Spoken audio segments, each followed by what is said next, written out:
Hey guys, welcome back to another GT4 lap guide. This time around Suzuka for week 3 of season 4 in iRacing. So this combo's been a little bit tricky for me. The GT4s definitely feel a little bit more lazy than like a GT3 or a Formula car through here. Now it's expected, these cars just don't have the same amount of aero that the other cars do. So with that being said, it's definitely going to require some patience and some very smooth inputs, especially from our throttle through Sector 1 and Sector 2. Now, once again, I did choose the Porsche.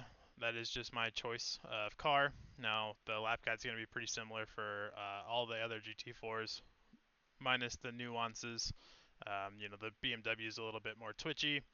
The McLaren and the Aston make a lot of their speed in the straights and are a little bit slower into the corners. So take some of this with a grain of salt. Now we're going to jump in to our chase position. Coming out of this slash chicane onto the start finish, we do want to keep it pretty tight through here. Now we're going to get all the way to the left side. Now my braking marker is going to be between our 100 board, or this light right here, and the 50 board. Another one we can use is actually going to be this orange section on the barrier to our left hand side. So I do get on the brakes a little bit sooner there. Now turn 1 and turn 2, this is kind of one turn. Now initially we're going to apply a little bit of light pressure here. Back it up some. So as we're coming in, we're going to hit a peak pressure about 50 to 60% just to get the car slowed down initially, and then we're going to bleed that off as soon as we start to turn the steering wheel in. Once we make this first apex, we're going to find another braking point. So we want to line the car up as soon as we come out of turn 1. We're going to get the car straight, get back onto the brakes, and start our downshift. We want to use the end of this rumble strip here as our turn-in marker. This is going to help keep the corner nice and open so we can get back on throttle pretty soon at apex.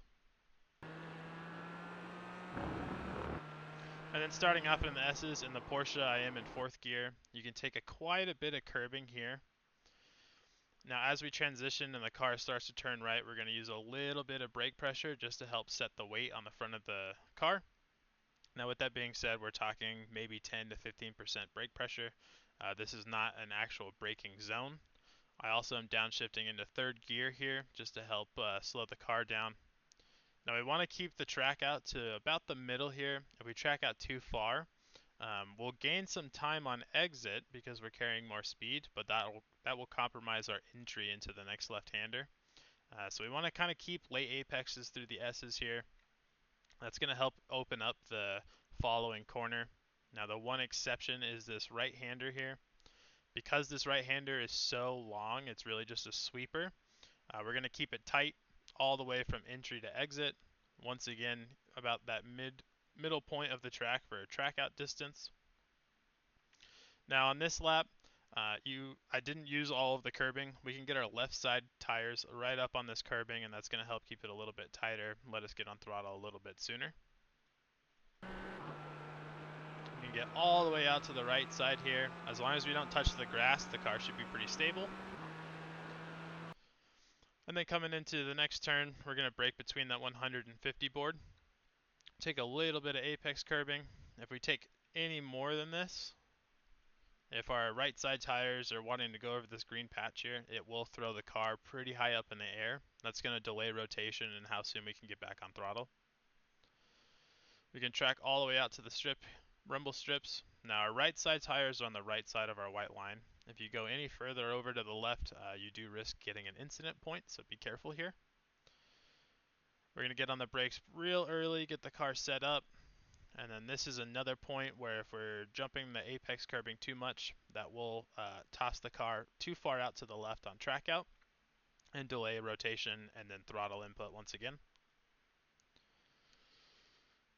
Same theme here. We can get on the rumble strips. If we get our right side tires on top, right in the center here between the rumble strips and this green patch, you will risk an off track once again. Now coming into the hairpin, this is a pretty tricky spot.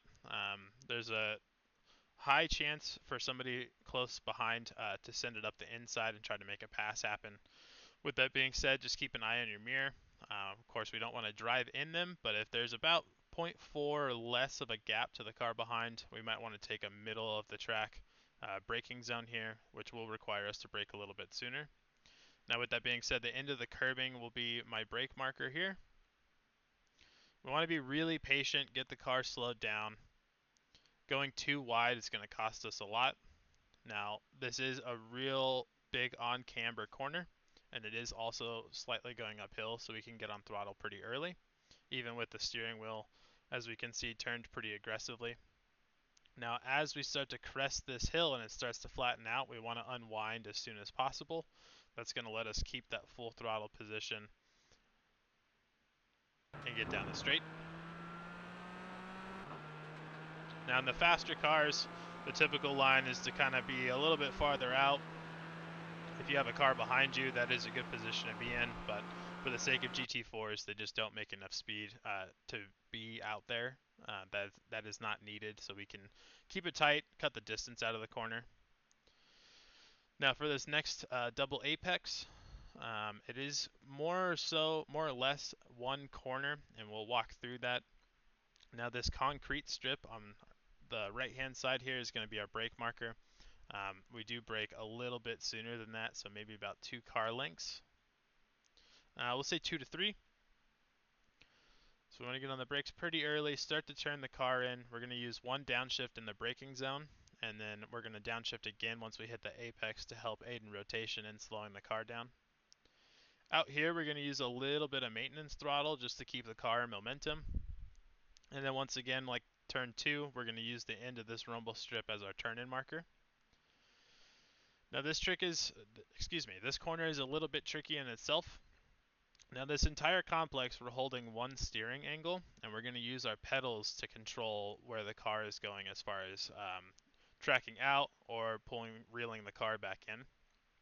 So a little bit of trail braking is going to go a long way. We want to get a late apex here, and that's going to let us get back on throttle soon. Now because this is a downhill off-camber complex, it is going to be tricky because the car is going to want to fall away. So just be very patient through here. Once again, that trail brake is going to go a long way for you.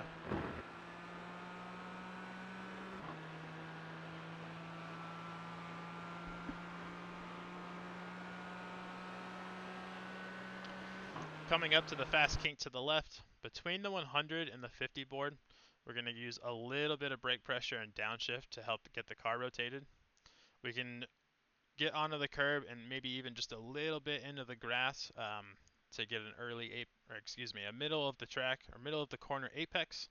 This is going to let us get on throttle here pretty soon.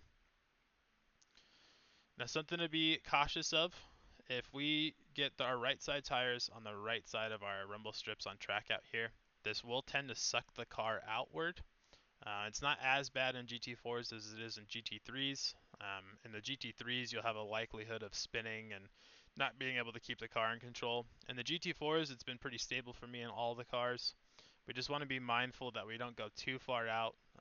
That can leave the door open for a car on the outside. And then it will also delay how soon we can get over for our braking zone. Now, coming into the chicane, our braking point is going to be pretty tricky to find. It'll be closer to the 100 board than the 50 board. So think about it as a halfway point. We want to brake after the halfway between these two boards. Get laid on the brakes, and for our turn in or our initial section of the chicane, we want to keep it pretty tight. Something to keep in mind, if we get our right side tires in this green strip here, you will risk an incident point. So we keep it pretty tight, keep it open for the next left-hander, and we can get on power really early. And then once again, we want to keep it pretty tight coming to the start-finish. There's no reason to be all the way out here to the left. We're just adding distance at that point. If you are getting out there, you're carrying just a little too much speed or not setting up your track out on the left-hander of that chicane. If we're a little bit farther over to the right, the car can get a little squirrely and want to get loose once we get past these rumbles. So that's another good indication. If you're getting all the way out on the left-hand side here, let's dial it back on the track out of the left-hander of the chicane. And now we'll watch a full lap in cockpit view.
And that is our lap in the Porsche GT4 around Suzuka.